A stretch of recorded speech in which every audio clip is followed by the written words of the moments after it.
It was a late one for our Chicago Bulls, but guess what? They got the dub. Now moving into the ninth seed as they try to push on up into the play-in and hopefully get into the playoffs. That's their expectations. We just got to roll with it. But can they move up within the standards? Yeah, I know we're going to talk about it and break it down, but you got to hear the music first.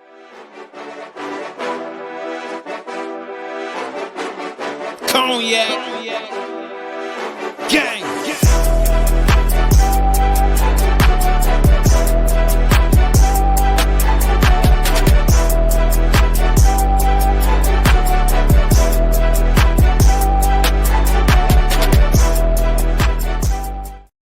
Shy Boys Podcast with the Cognac Boys. I'm Cognac Boy Bobby, and I'm holding it down on today's daily episode. So if you're tuned in with me today, make sure you hit that like button, subscribe to the channel, and hit that notification bell as well.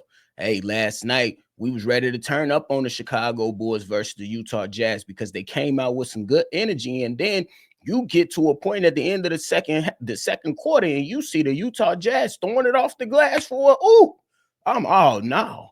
And if y'all was tuned in with the live call, which is one of the best live calls on YouTube, you asked me the best live call on YouTube. But if y'all was tuned in during halftime, I let C-Dub know, the guy that's calling the game. I said, hey, C-Dub, I ain't like that stuff. These Utah Jazz acting like they won something already. So then I feel like, hey, I was like, C-Dub, these guys better come out with some more intensity, some more aggressiveness in the second half, because ain't no way y'all doing off the glass dunks and feeling like y'all doing anything. You got guys shooting threes, facing the bench and all that. Cool, celebrate, do your thing. But did you somehow forget you was the Utah Jazz, my boy? No, so we couldn't go for none of that. But hey, the Chicago Bulls, they came out and did exactly what they were supposed to do. Came out, start playing with a lot more force, start playing with a lot more physicality, and the Chicago Bulls end up pulling out the victory. Now in this game, you seen guys step up in major ways. Coby White probably didn't have the most efficient game, but man, was he effective. You know what I'm saying? You look at Coby White and what he did yesterday, 2 for 10 from the three-point line, 9 of 19 from the field. But man, once he figured out that all those shots wasn't falling for him, because he was shooting that mud. He was shooting that mud. But he realized, hey, I got to go ahead and get some easy baskets. So in some way, somehow, Coby White started to see himself get to the foul line a little bit more. You seen Coby White shoot 6 or 7 from the free throw last night for 26 points, 4 assists, and 3 rebounds on the night. And only kept the turnovers down. So he was doing pretty damn well throughout the damn game. And one thing that I love that Coby White's been doing on these 9 games of 20-plus points straight, going downhill, using that speed to throw guys off track, using that in and out, that hezzy step, and getting to the damn rim. And because I remember one point at the early point of the season, you'll see Coby White out there pretty much just like, hey, we just going to keep shooting it, y'all. We just going to keep shooting it, y'all. But as these last 9 games have been going on and Coby White's been helping this team in a tremendous way, you see Coby White mix it up a little bit, get to the basket, get into the paint, create for others, play some tough defense on the opposite side of the court, and then come out and show force and show guys, especially young guys on the Utah Jazz last night, hey, y'all can do all that celebrating and stuff, but we right here with it. Then you got to show some love to my man, Tre Jones. Tre Jones, man, look, y'all remember, if y'all was following me when they first came on, I'm like, what the, you know what I'm saying, being ridiculous. But if we keeping it a buck, no more ridiculousness for me. Tre Jones is a damn basketball player, a hell of a basketball player that is going to draw a lot of attention at this once the season wraps up. But for the meantime, in between time, we got Tre Jones last night, 8 of 10 from the field, 1 of 2 from the 3. My man's had 3 steals, 18 points and 12 assists. 18 points and 12 assists. 1 turnover. Tre Jones is a baller. And man, I would love to see if the Chicago Bulls can retain him and bring him back so he could be a part of this team for the future. But we just gonna stick with it and we gonna roll with it and go with it and just, hey, we gonna rock out with it. Guys like Kevin Huerter dropped 17 yesterday. Nikola Vucevic, Chicago Bulls. Why y'all didn't take the 2 second-round picks, gang? Why y'all just couldn't find somebody to give y'all 2 second-round picks, gang? Like, as y'all can see, I'm speechless because that's how most of us feel watching Nikola Vucevic play for the Chicago Bulls. But this is not about just one individual. We got to talk about the collective. With that win, 111-97 over the Utah Jazz and the Miami Heat constantly free falling, the Chicago Bulls move up into the 9th seed in the rankings. And that's something that I was like, hold on, because the Bulls been trapped into the 10th place for over 70 days. Had to be like damn near 80 at this point. Crazy work. But I'm happy that the Chicago Bulls, whether a lot of people, they're not going to agree with it, they're not going to necessarily like it, but this is where we are, y'all. If you still saying the Bulls should be tanking, that's over with. These guys clearly don't want to tank.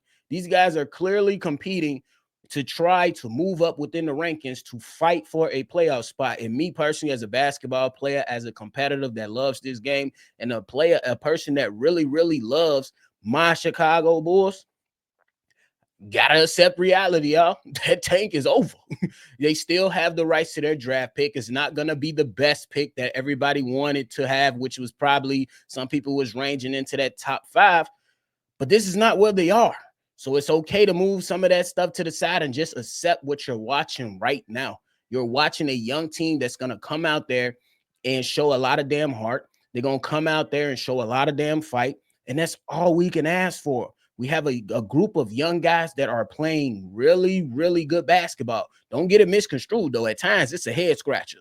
You might bang your head on the desk a couple times. You might throw your phone. You might say, man, Billy, what the, But they sit at the 9th seed for a reason, and they've been fighting hard, man, since the All-Star break. Chicago Bulls are 6-6, and you got to respect it.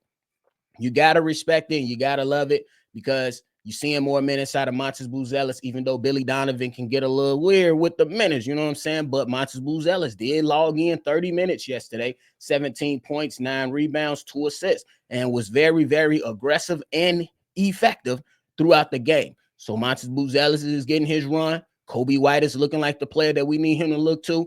Trey Jones is looking like a valuable option to move forward. Then you got guys like Dalen Terry and Julian Phillips stepping up and maybe not being the most productive when it comes to the point totals. But if you sit down and watch the game, you see Julian Phillips making the dirty plays. The man literally used that 40-inch vertical to get up to help the Chicago Bulls grab an extra possession. You seen Dalen Terry like, okay, I'm finna get downhill on y'all. Get out the way. And what about the dunk? What about the dunk? I almost lost my stuff, y'all.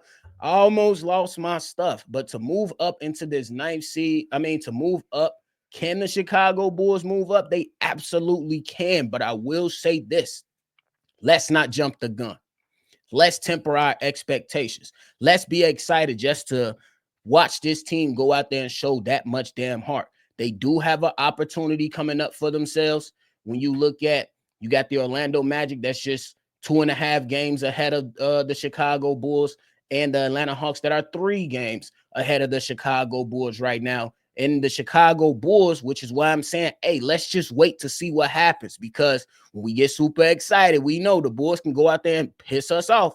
But let's just take it step by step and just enjoy these moments, because the Chicago Bulls, we know they got Phoenix coming up. We know they got Sacramento coming up. We know they got games against Denver. We know they got a game against Los Angeles Lakers. We know they got games against OKC. The Chicago Bulls are going to have to pull the rabbit out the hat and win some games.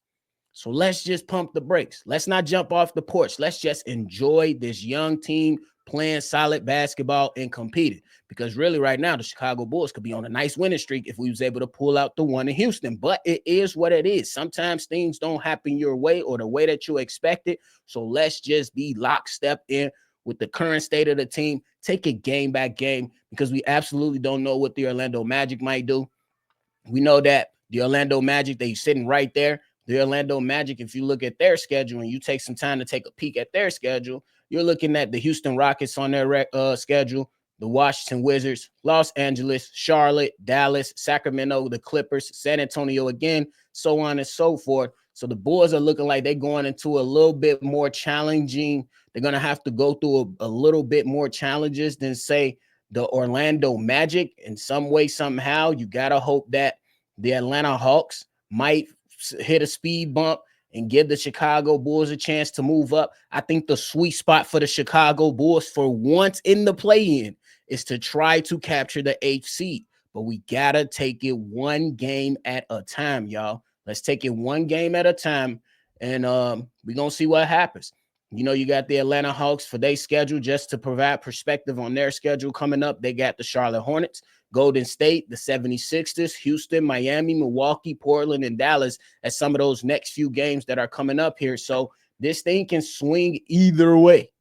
And if we're looking at the schedules between us, the Magic, and the Atlanta Hawks, I think the Bulls have a little bit of a more tougher road, especially when you're talking about going against OKC, Denver, LA, Sacramento, and Phoenix. Now, I don't know if Phoenix going to finally show up Wednesday when we play them late as hell at 10 p.m. Eastern, but it's going to be a sight to see if the Chicago Bulls can come and snag one from the Phoenix Suns, who really is an up and down team, but let's not get it twisted. They still got Kevin Durant over there, still got Devin Booker over there, and I guess Bradley Beal. I ain't trying to throw no shade, but I guess they still got Bradley Beal, but it is what it is. But I am saying they have an opportunity, but let's take it one game at a time. Let's not move, you know what I'm saying, too fast. Let's not get ahead of our skis. Let's take our time with it. Let's enjoy these moments, and hopefully we get Josh Giddey back up in here, and then we really start humming a little bit more and playing with a little bit more physicality and a little bit more fight, and just be able to squeak up. If we can squeak up, I think that sweet spot is the 8th seed, bro. I think the sweet spot is the 8th seed, because then your first round in the play-in, you play Atlanta. Get yourself an opportunity. If you lose and get Atlanta, you get one more shot. So you got to go ahead and try to fight for that 8th seed. But again, let's take it game by game. But I'm very excited to watch this team play right now. They're giving me a lot of energy. I think that, hey, this is where we at.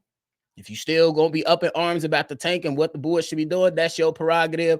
I'm not going to continue to harp on that, because these guys are showing us they're not interested in tanking. So I'm going to go out there and root them on and see how far they can push this thing, man. You can either be on board with me or be mad at me.